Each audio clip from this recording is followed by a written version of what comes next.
علشان توفري صح يبقى لازم تعملي لنفسك ميزانية للبيت، سواء ميزانية أسبوعية أو ميزانية يومية أو ميزانية كمان شهرية. هنعمل مع بعض النهاردة ميزانية أسبوعية ب500 جنيه. تعالى أقولك النهاردة إزاي ب500 جنيه تقدري تعملي ميزانية البيت بتاعتك وتوفري كمان منها بإذن الله. بس قبل أي حاجة لازم نقول اللهم صل وسلم وبارك على سيدنا محمد وعلى آل سيدنا محمد وعلى أصحابه أجمعين. تاني حاجة بقى، أنا سمر ودي قناتي قناة 16 شطورة، بنقدم فيها أفكار وميزانيات وكل كلامنا عن التوفير بإذن الله. لو عجبتك القناة متبخليش عليا باللايك الحلو بتاعك والاشتراك في القناة وتفعيل الجرس عشان يوصلك مني كل جديد. أما لو بالفعل مشتركة معايا في القناة فمتبخليش عليا برضو باللايك الحلو بتاعك والتعليقات الجميلة اللي بتساعدني وتديني طاقة إيجابية، وربنا يجازيكم خير على كل التعليقات اللي انتوا بتكتبوها والدعوات الجميلة، وربنا يجازيكم عليها خير ولكم بالمثل وأكتر بإذن الله. نبدأ ونشوف الميزانية بتاعتنا عبارة عن ايه. طبعا للناس اللي اول مرة تشوفني هقولك على الخطوات اللي تمشي عليها مظبوط، والناس اللي متابعاني اعذروني ان انا بقول الحاجات دي عشان الناس اللي اول مرة تشوفنا تبقى عارفة احنا ماشيين ازاي. اول خطوة ان احنا بنطلع صدقة ان شاء الله حتى لو جنيه، ايوه جنيه حطيه كده في الجامع، جوزك هو بيصلي الجمعة، ابنك هو بيصلي الجمعة، انتي جنيه حطيه في اي كده ايه صندوق كده. في ساعات بيحطوا صندوق كده بره الجامع وبيبقوا قافلينه بقفل، حطي جنيه وامشي. تمام. قادره تحطي اكتر من جنيه براحتك، انا بس ايه بحاول ايسرها عليكي. تاني حاجه بنعمل زي ما عملنا مع بعض الفيديو اللي فات، وبنعمل جرد لمحتويات البيت او جرد الخزين البيت.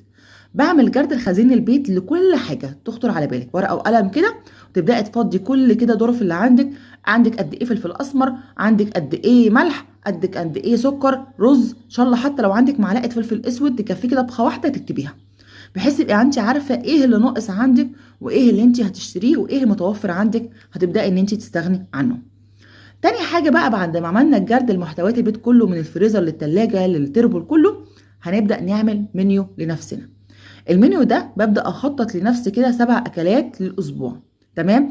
وابدا احط لنفسي اختيارات تانية عشان ما ازهقش بالمنيو. بمعنى في ناس ما بتحبش ان هي تتقيد بمنيو خلال الاسبوع او خلال الشهر او خلال مثلا كل 10 ايام، فممكن تحطي لنفسك كذا اختيار ويكون في نفس الرينج. بمعنى ايه؟ انا مثلا هكلف الاكله دي مثلا 125 جنيه، ممكن احط خيار تاني حدود ال 125 جنيه، يا اما اعمل دي يا اما اعمل دي. الا اذا بقى لو انت بتشتري حاجتك بالاسبوع فهتضطري ان انت تمشي على المنيو بالظبط عشان هتنزلي تشتري طلباته مره واحده. كتبنا المنيو بتاعنا وحددنا 7 اكلات اللي احنا هنعملهم. بعد ما بنكتبهم بنبدا ان احنا نعمل رابع خطوه، وان احنا بنكتب طلبات المنيو. ببدا احدد الطلبات اللي انا عايزاها، عايزه قد ايه رز، عايزه قد ايه مكرونه، قد ايه بطاطس، قد ايه طماطم، قد ايه خضار، ايا كان بقى الحاجات اللي انا هكتبها. تمام. انا بديكي بس هنا امثله. ببدا ان انا احددها، ومن خلال الجرد اللي انا عملته لمحتويات البيت عندي ببدا ان انا اعلم انا عندي رز، ببدا اعمل اكس على علامه الرز، مش عايزه رز. عندي مكرونه نفس النظام. عايزه بطاطس، ببدا ان انا اكتب كده انا عايزه بطاطس. طماطم، عندي مثلا طماطم بقول لا انا عندي طماطم مثلا تكفيني الاسبوع ده. خضار، عندي خضار مثلا. ببدا ان انا اشوف ايه اللي عندي وايه اللي مش عندي. بعد ما اكتب الطلبات واشوف ايه اللي متاح عندي وايه اللي مش متاح عندي، بكتب بعد كده طلبات جديده. تمام. او الطلبات خلاص الاساسيه اللي انا هنزل اشتريها، او المشتريات بتاعتي اللي انا هنزل اشتريها. ببقى محدده لنفسي خلاص انا هجيب ايه وهشتري ايه. يبقى بالتالي الجرد وفر معايا فلوس، وفر معايا فلوس خلاني ان انا اعرف احدد لنفسي ايه المشتريات اللي انا هشتريها للمنيو بتاع الاسبوع ده بالظبط، ووفر قد ايه. ما اروحش اجيب حاجه وهي عندي، ما اروحش اشتري خضار وانا عندي خضار في الفريزر، ما اروحش اشتري مثلا طماطم وانا عندي طماطم مثلا في التلاجة. عندي طماطم في الفريزر انا عايز اسيبها لغايه اخر الشهر، ماشي ممكن اشتري طماطم تانية. ما اروحش اجيب مثلا رز وانا عندي رز. تمام. ويبقى الفلوس معايا ما كفتش، لا يبقى انا اشوف ايه اللي ناقصني بالظبط وابدا اجيب. طب توفر معايا فلوس هعمل ايه؟ اتوفر معايا فلوس هبدا اشوف في الجرد اللي انا عملته ده ايه الحاجات اللي عندي بالفعل بس عندي منها كميات قليله، وابدا ازود منها عشان تنفعني الاسبوع اللي بعده او اللي بعده. المنيو بتاعنا عبارة عن ايه؟ المنيو بتاعنا عبارة عن اول يوم وتاني يوم هنعمل خضار واجنحة ورز، هتكلفني حدود ال 125 جنيه. لو هعمل ملوخية ممكن تكلفني 120 جنيه. لو مش هعمل مش هجيب خضار خالص ممكن تكلفني 115 جنيه. طب نشوف كده التكلفة بتاعتنا عبارة عن ايه. هنجيب مثلا كيلو رز ب 30 جنيه، في ب 28، في ب 27، وفي 26. انا حطيت لك هنا ب 30 جنيه، ده اللي يعني متاح عند الكل. عايزه توفري وتجيبي اقل يبقى انت وفرتي كمان لنفسك. يبقى 30 جنيه رز، 5 جنيه شعريه، ادي كده 35 جنيه. استني كده هكتبها لكم كده على الويب اهي. 30 جنيه رز، 5 جنيه شعريه، 5 جنيه طماطم، كيلو طماطم عندي ب 5 جنيه تمام، وفي المحطه برده ب 5 جنيه جميله. ما لقيتيش ب 5 جنيه ولقيتيها مثلا كيلو ونص ب 10 ولا حاجه، ولقيتي حطت على جنب كده ب 5 جنيه، اقفي نقي منها، نقي منها تكون سليمه، مش مهم تكون طريه شويه، كده كده احنا هنستخدمها للطبيخ تمام. ادي كده 35، ادي كده 40 جنيه. 40 جنيه وعندك 10 جنيه خد اي صنف خضار يكفيني على يومين، زي مثلا ممكن نجيب كيلو ونص كوسه ب 10 جنيه، ممكن نجيب كيلو ونص بطاطس ب 10 جنيه تمام، ممكن نجيب ملوخيه تمام. ادي كده الخضار اللي احنا هنجيبه، يبقى انا عندي كذا صنف خضار ممكن ايه اجيبه، ممكن اجيب كوسه، اجيب بطاطس، اجيب ايه ملوخيه. الباميه هتكون غاليه شويه. طيب ادي كده كام، قلنا كام، ادي كده 35، ادي كده 40 50. هنجيب كيلو اجنحه ب 60 جنيه مع ان انا جايباها ب 50 جنيه، بس هنقول في اماكن بتبقى فيها ب 60، في اماكن ب 55، في اماكن ب 50. هنقول ب 60. هيبقى كده احنا صرفنا كام، ادي 50 و60 110. هنجيب بقى حاجه كده تحلي الاكله وتفتح النفس، ب 5 جنيه بتنجان تمام، اللي هو بتنجان التمليح ان شاء الله، حتى لو هيطلع ربع كيلو ب 5 جنيه، هاتيهم ولا حاجه من الاكل يفتح كده النفس على الاكل. هنجيب ب 5 جنيه بتنجان، نص كيلو فلفل ب 5 جنيه، الفلفل بدأ يرخص. هنجيب ب 5 جنيه ليمون، ربع كيلو ليمون ب 5 جنيه. صرفت كده 125 جنيه. ال 125 جنيه ممكن اوفر منها لو انا عندي خضار هخصم حق الخضار، عندي رز هخصم حق ايه رز زي ما اتفقنا. ده كده هيكفيني على يومين. اليوم الثالث هنعمل مسقعه وفول. هحسب هنا حاجه المسقعه مش هحسب الفول، لان هقولك هنجيب الفول منين دلوقتي. هتكلفني 12 جنيه ونص. ازاي؟ هجيب ب 5 جنيه بتنجان اللي هو الكوبي او الرومي زي ما انتوا عايزين تسموه تمام، وهنجيب ب 5 جنيه بطاطس، ادي كده 10 جنيه، و2 جنيه ونص طماطم، نص كيلو طماطم ب 2 جنيه ونص، ادي كده 12 جنيه ونص. طيب فين الفلفل بتاع المسقعه؟ انا جايبه هنا نص كيلو فلفل، مش هستخدمه كله، ده انا هاخد منه كام واحده املح منه بس البتنجان، يبقى هاخد منه هنا واقلي واحطه في المسقعه، يبقى انا كده كلفت 12 جنيه ونص. طب هنعمل طبق الفول جنبه بالزيت عادي والليمون. عايزه اعمل فول بالطماطم يا سمر، ممكن اخد طماطميتين بس اعمل بيهم الفول، ممكن ازود نص كيلو طماطم تانيين، يبقى مثلا كلفت معايا 15 جنيه مش 12 جنيه ونص، يبقى يا اما 15 يا اما 12 قصدي، يا اما 15 تمام.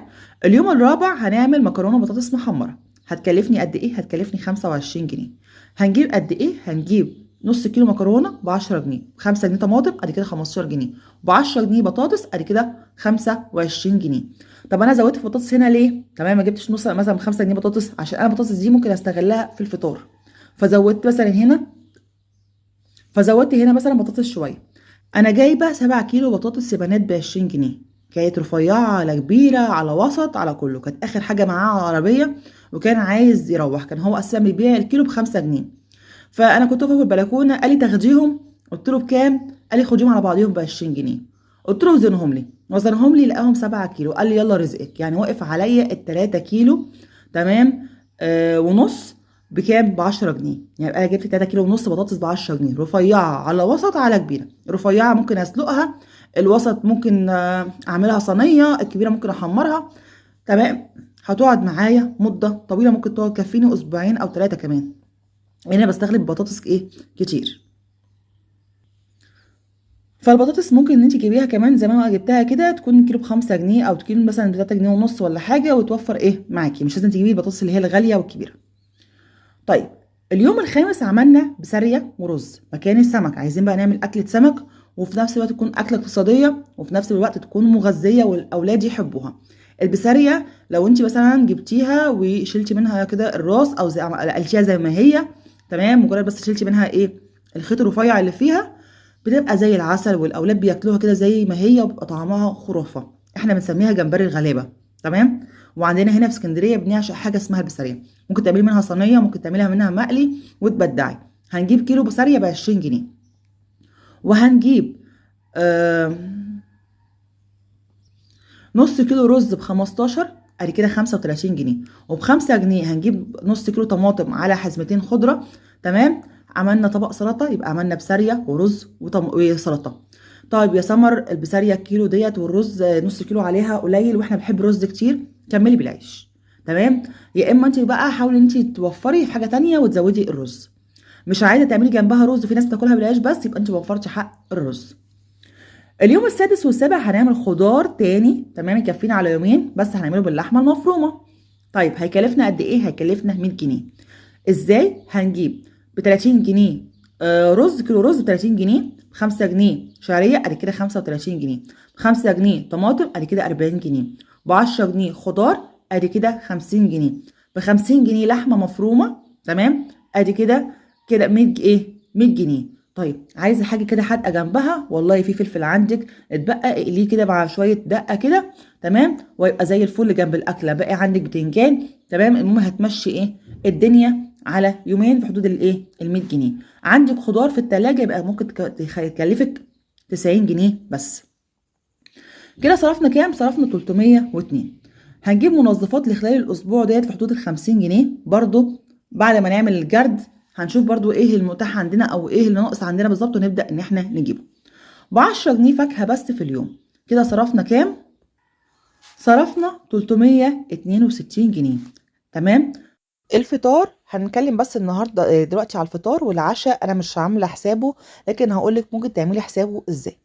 هنجيب مثلا ب 25 جنيه فول للتدميس، نص كيلو فول ب 13 جنيه اللي هو ب 26 جنيه، اللي هي الحبايه الصغيره، هوريها لك في الفيديو اللي جاي باذن الله. عليها 8 كيلو عدس اصفر، عليها 8 كيلو فول مدشوش، هيكلفوا معاكي بالظبط 25 جنيه. ممكن نعمل كمان فلافل في البيت تكلفك 14 جنيه. ازاي؟ هنجيب نص كيلو فول مدشوش ب 12 جنيه، وب 2 جنيه خضره، وعملناها مع بعض قبل كده على القناه، وتبداي ان انت تعمليها عندك في البيت. او تزودي جنيه وتجيبي 3 اكياس عجينه فلافل، كل كيس ب5 جنيه. هيرضى يديني؟ هيرضى يديكي. ممكن نجيب كمان ربع كيلو جبنه في حدود ال20 او ال22 جنيه. ده بند الفطار. هيكفيني يا سمر؟ ان شاء الله هيكفي. ازاي؟ هقولك على حاجه حلوه. انا بطلع كيس الفول، تمام، ممكن اقطع عليه طماطمايه، تمام، وبصل وفلفل، واعمله كده شبه بتاع المطاعم كده، سندوتشات، ونفطر بيه انا والاولاد، وما بعملش جنبه اي حاجه، وكوبايه شاي، وحلوه قوي على ايه، على كده. ممكن يوم تاني سندوتشات فلافل، برضو قطعي خيار وطماطم وبصل كده شبه السلطه، وتحشي بيها الفلافل مع تحشي بيهم العيش مع الفلافل، وتعملي برضو سندوتشات فلافل مع كوبايه شاي. ممكن حته جبنه، ناخد مثلا معلقه جبنه ولا معلقتين جبنه على طماطمايه على خيارايه، زودتي كميه الجبنه بالطماطم والخيار وعملتي سندوتشات. ممكن يوم تاني فول وجبنه، ممكن يوم فول وفلافل، ممكن يوم فول وبطاطس محمره. يبقى انت مشيتي الدنيا، يبقى انت عندك 3 حاجات اساسيين ممكن ان انت تمشي بيهم الدنيا. بيكفي والله العظيم. انا عن نفسي انا اولادي بيكفوني، لان هي وجبه فطار يعني بتاكليها وبعد كده بتخشي تعملي الغدا، عبال ما تعملي الغدا خلاص اليوم خلص، تمام. بالنسبه لي ما عنديش وجبه عشاء. طب سمر انا عايزه اعمل وجبه عشاء، احنا بنحب نتعشى. ممكن تزودي ربع كيلو جبنه قديمه ب 15 جنيه، انا عندي ب 15، مش عارفه عندك بكام.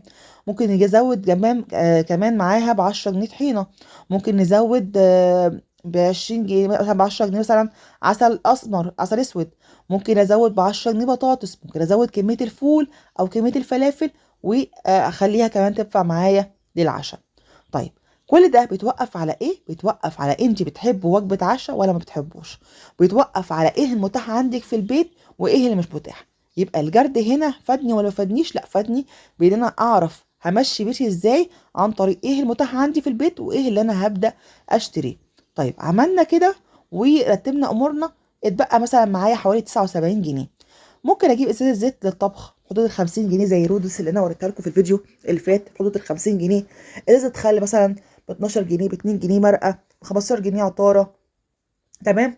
ممكن اجيب مثلا لو ما عنديش تموين ازازه زيت تكون تنفع للطبخ وللقلي حدود ال 50 جنيه، اللي هي حوالي كيلو الا ربع. ممكن اجيب مثلا باكو شاي ب 15، هيتبقى معايا 14 جنيه. شوف مثلا وفرت من اي حاجه تانية في حدود مثلا 8 جنيه. ونجيب مثلا كيس سكر لو انا ما عنديش تموين. طب عندي تموين وعندي زيت وعندي الحاجات دي كلها، ما عنديش بصل ما عنديش توم، ممكن ان انا اجيب بصل واجيب توم. يبقى اصبح الجرد اللي انت بتعمليه لنفسك وبتبقى عارفه ايه اللي عندك وايه اللي مش عندك، بتعرفي انت هتشتري ايه بالمبلغ اللي هيتبقى معاكي. يبقى اصبح انت بترتبي افكارك حسب الجرد اللي انت عملتيه لمحتويات البيت، حسب المنيو اللي انت عملتيه لنفسك. وبعد كده بتبداي تشوفي طلبات المنيو زي ما اتفقنا، وبعد كده بتبداي تخصبي منها الحاجات المتاحه عندك، وبتعرفي انت هتشتري ايه بالظبط. هتزودي بقى في المنظفات، هتزودي في الفاكهه، بدل ما هي 10 جنيه في الاسبوع ممكن تخليها ب20 جنيه في الاسبوع. زي ما انت حابه هتبداي تمشي البيت. سمر، ما اتكلمتيش على الحاجه الحلوه واحنا بنعمل كده حاجه حلوه في يوم في الاسبوع. اعمل ايه؟ ممكن نستغل بقى هنا الاولاد في ان احنا نعمل حاجه حلوه. ازاي؟ لو انت مثلا عندك طفلين، يبقى كل طفل مثلا لو مصروفه 5 جنيه يبقى 10 جنيه في اليوم. تقدري تجيبيهم مثلا بيهم لبن، لو انت عندك نشا وعندك كاكاو، تعملهم كده شبه الدانت مهلبية كده شوكولاته، بيحبوها جدا وممكن يحلوا بيها، وانتوا كمان انت كمان وزوجك تحلي منها. يعني تعمل مثلا 4 اطباق كده صغيرين. لو هم راحوا اشتروا الدانت من بره، العلبه ما فيهاش معلقتين ب5 جنيه، فانت ممكن توفري وتعمليها في البيت. ممكن بال10 جنيه تانية دي ممكن تجيبي بيها فاكهة وتحلوا بيها كلكم. لو انت علمتي لأولادك ثقافة الحاجة الصحية من غير الصحية، لو انت علمتيهم الثقافة ديت بيريحوكي كتير جدا في المصاريف. انا بالنسبة لي اولادي واخدين ان الشيبسي والكاراتيه والحاجات دي عبارة عن ترفيه، يعني حاجات ترفيهية ممكن يشتروها واحنا نازلين كده، مرة ولا مرتين في الاسبوع، ميبقاش اساسي معايا كل يوم. فبالتالي اقدر ان انا استغل المصروف بتاعهم ده، وابدا بقى ان انا اعمل حاجة حلوة. ممكن ال10 جنيه بتاعت النهاردة على 10 جنيه بتاعت بكرة بقت 20، على 10 جنيه بتاعت بعد بكرة، واعمل بعد كده تالت يوم صينية كيكة محترمة. تمام. فاصبح زي ما قلت لك، حسب انت دايره بيتك ازاي تبداي تمشي بيتك صح. حاولي انك انت تقعدي مع اولادك تعلميهم ثقافه الاكل الصحي، ان مش كل اكل لازم يكون فيه لحوم، مش كل حاجه لازم ان احنا نشتري حلويات من بره، وان احنا لازم نعمل حاجاتنا في البيت تبقى انضف واوفر واحسن بكتير. واكتر كمان ان الاولاد بيحبوا الحاجه ان هي تكون كتير. تقدري كمان تجيبي بطاطس وتعملي لهم الشيبسي في البيت، تمام، وتوفري في الفلوس. تقدري تعملي كمان الترمس في البيت، ان هما ياخدوها كده كحاجه كده بيتسلوا بيها قدام التلفزيون، بدل ما يشتروا شيبسي وكاراتيه. او مثلا تعملي فشار، تمام، تجيبي ذره فشار وتعمليه في البيت. فكل ده ممكن يوفر معاكي في انك انت تجيبي حاجه تتسلوا بيها كلكم او تحلوا بيها كلكم.